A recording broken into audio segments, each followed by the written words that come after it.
Dia kaget ada sesosok pria yang menggunakan tuxedo dan mereka saling menatap sampai akhirnya pria tersebut hilang dari pandangan Cory.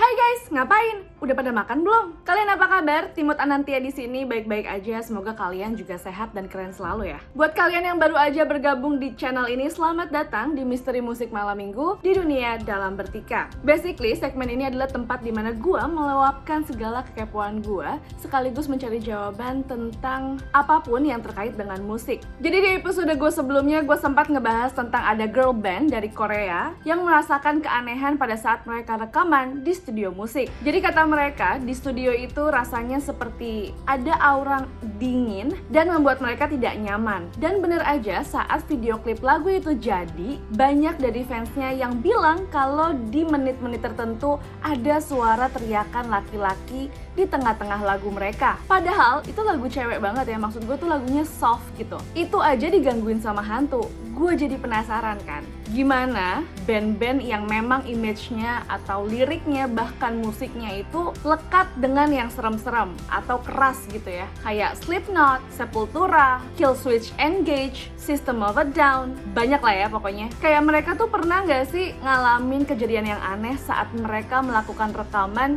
di studio musik? Nah jadi, gue lupa, gue minta support kalian dulu dong. Jangan lupa untuk subscribe, like, comment, dan share ya video ini. Yaudah deh, kita langsung aja yuk ngebahas apa aja sih yang ada di otak gue saat kita ngebahas tentang para musisi yang diganggu oleh hantu saat melakukan rekaman.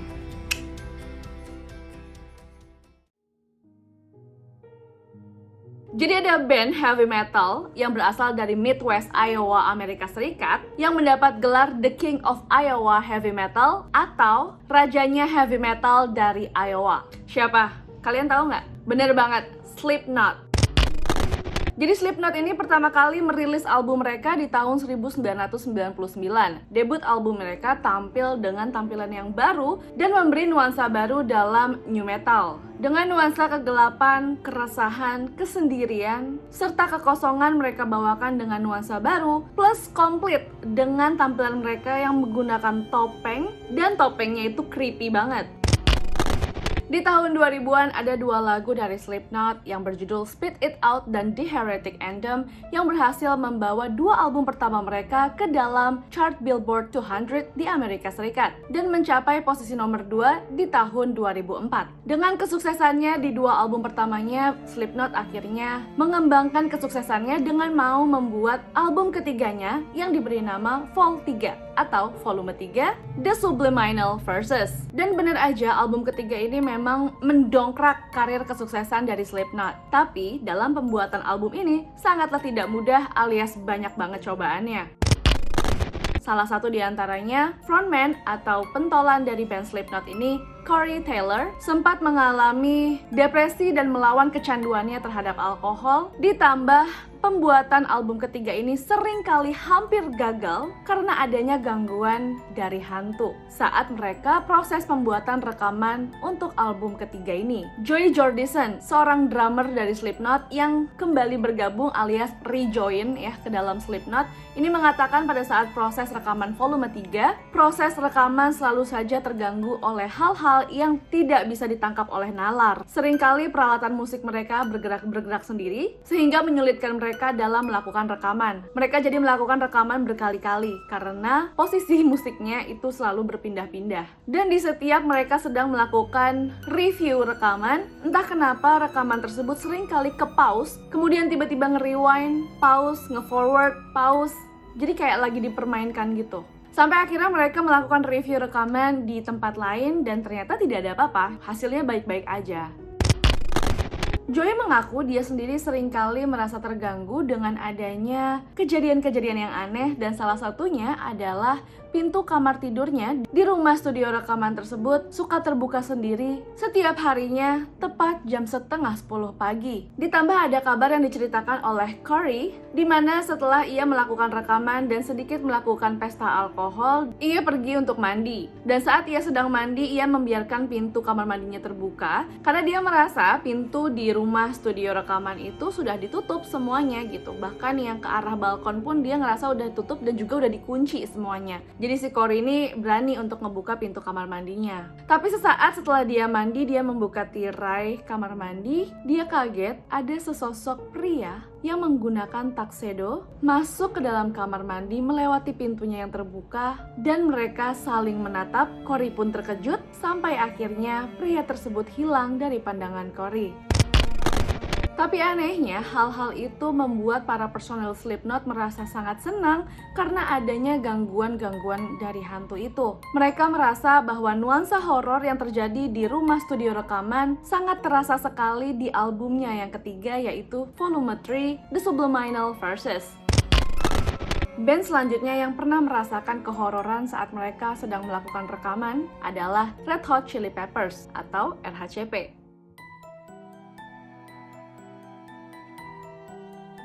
Red Hot Chili Peppers melakukan proses rekaman albumnya yang dinamakan Blood Sugar Sex Magik di tahun 1991 di rumah studio rekaman yang sama dengan Slipknot. Chad Smith, drummer dari RHCP, mengaku bahwa saat proses rekaman album The Blood Sugar ini sangat menyeramkan di setiap sesinya. Chad mengaku bahwa dia nggak mau tidur di rumah studio rekaman itu seperti personil dari RHCP lainnya. Kenapa, Chad? Padahal gue sempat baca katanya si Chad itu nggak takut sama hantu. Tapi mungkin si Chad nih kayak gue ya. Kalau gue pribadi sih gue sebenarnya nggak takut sama hantu. Tapi kalau gue ngerasain adanya kehadiran sesuatu deket gue, ya gue nggak berani gitu.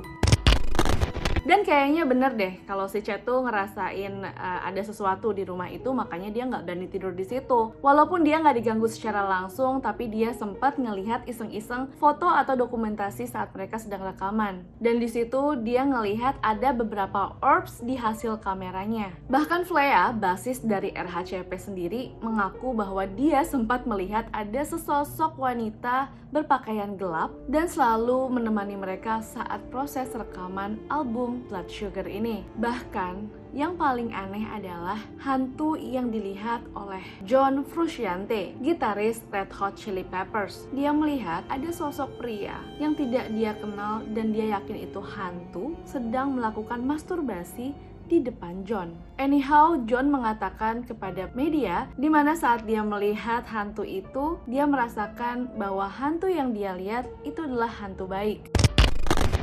Gimana, John? Tapi sebenarnya John juga mengaku bahwa dia memang benar bisa melihat hal-hal seperti itu ya dari dia kecil. Selanjutnya masih di studio yang sama, yaitu band bernama System of a Down atau yang biasa disebut SOAD atau Simple System.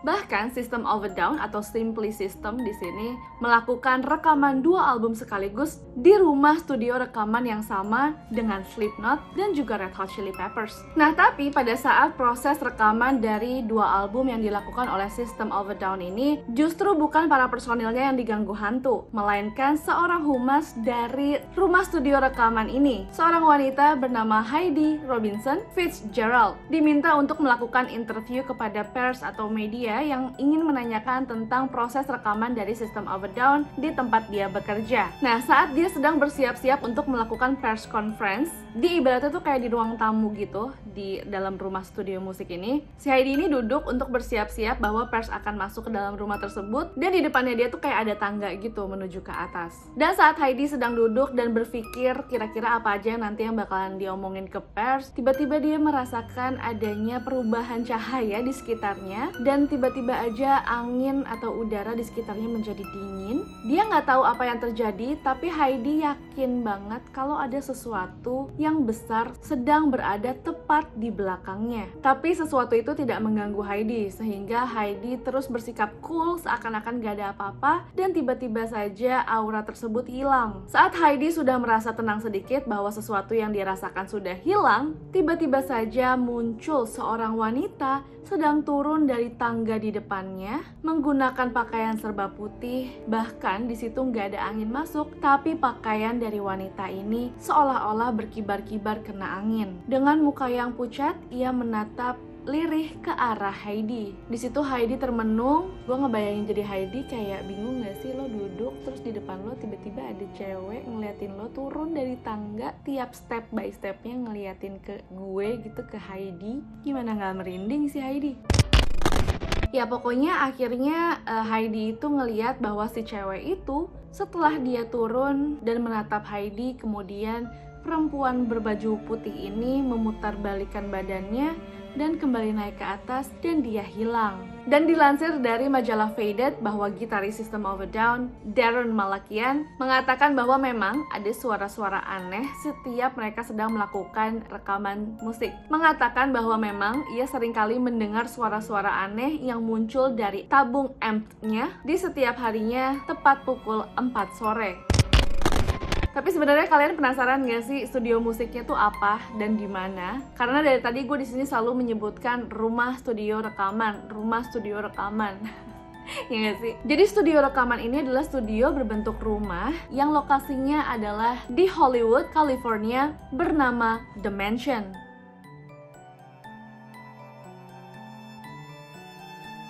The Mansion ini dulunya adalah sebuah bangunan yang dimiliki oleh seorang bernama Errol Flynn. Dan rumahnya Errol Flynn ini seringkali dijadikan tempat latihan sulap oleh Harry Houdini. Sekedar intermezzo aja ya, kalau Harry Houdini ini adalah seorang pesulap hebat dan sangat terkenal di abad 20. Dia seringkali melakukan trik-trik sulap yang menyiasati kematian. Dan 2 trik sulap menyiasati kematian ini yang paling terkenal adalah pertunjukan dia yang berjudul Milk Can Escape dan Chinese Water Torture Cell. Oke, jadi kita balik lagi ya ke bangunan The Mansion tadi.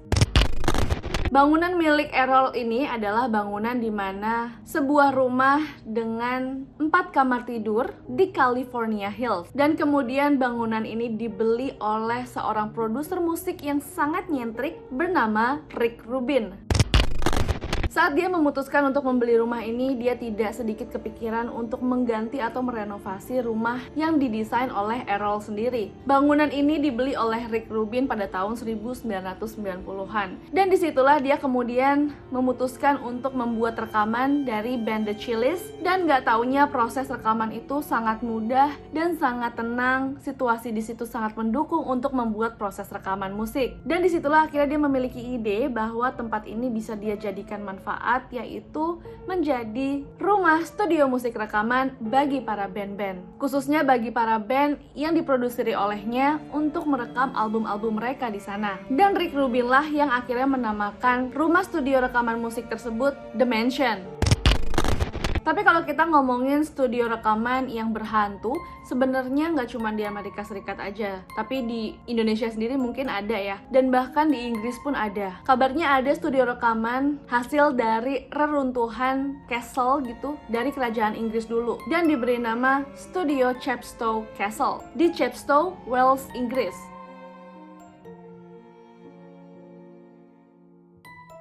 Dan kabarnya Sepultura pernah melakukan 1 rekaman lagu di sana. Tapi anehnya para personil dari Sepultura ini tidak merasakan apapun ya, karena mungkin mereka di situ rekaman cuma 1 lagu kali ya. Tapi kabarnya sebenarnya di sana itu ada hantu seorang pengacara Inggris yang meninggal akibat tersedak tulang ayam saat dia sedang makan bersama raja, bersama dengan para anggota kerajaan di tahun 1668 bernama Henry Martin. Bahkan karena itu adalah bekas reruntuhan kastil dari sebuah kerajaan, maka di situ ada toko souvenir yang di dalamnya itu ada beberapa barang-barang peninggalan dari kerajaan. Dan salah satunya ada papan catur yang memiliki bidak-bidak lengkap dan ditaruh di salah satu lemari kaca di sana. Dan konon kabarnya catur itu selalu bermain sendiri, seakan-akan memang ada yang lagi mainin secara otomatis di setiap malamnya. Tapi untung aja ya, saat melakukan rekaman Sepultura tidak merasakan apa-apa. Padahal sebenarnya ya seperti yang dikatakan Slipknot, mungkin dengan adanya keanehan-keanehan dan aura-aura yang kayak gitu tuh lagi ngerekam musik, bisa jadi kan, jadi kayak memicu adrenalin sendiri. Sebenarnya masih banyak banget studio rekaman yang berhantu. Tapi mungkin di lain kesempatan, dan makanya kalian jangan lupa untuk notifikasinya itu dipencet supaya gue terus semangat untuk membuat video-video selanjutnya. Kalau kalian ada saran gue mesti ngebahas lagu apa, atau ngebahas band musik apa, atau mungkin penyanyi yang memiliki background yang sangat menarik untuk dibahas, silahkan kasih tau gue dong, komen di bawah. Buat kalian yang udah nge-subscribe dan nonton ini sampai habis, thank you, bye!